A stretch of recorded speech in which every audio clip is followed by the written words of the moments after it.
Sali Berisha, lideri i Partisë Demokratike, deklaroi të premten se kryeministri Edi Rama po rrezikon seriozisht procesin e integrimit të Shqipërisë në Bashkimin Evropian. Sipas tij, disa dosje të spakut kanë arritur në trezën e grupit të punës për zgjerimin e BE-s dhe po paraqisin shqetësime për shtetet që negociojnë antarësimin.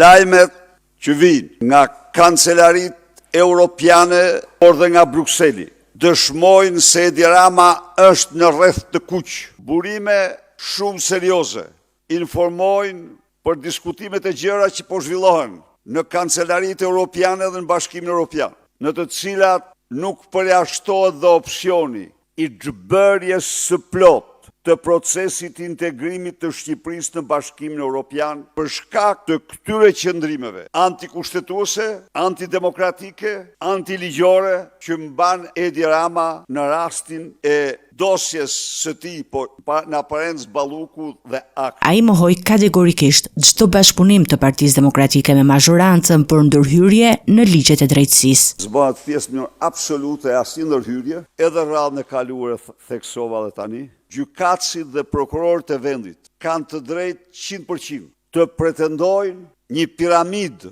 rrogash në frymën e kushtetutës dhe të ligjeve. Kanë të drejtë të refuzojnë një piramidë rrogash e cila është ndërtuar totalisht i baza qëllimesh të zeza politike. Berisha kritikoi gjithashtu kreun e kuvendit Niko Peleshi për censurimin e mesazhit të Departamentit Amerikan të Shtetit që lidhet me luftën kundër organizatave kriminale transnacionale.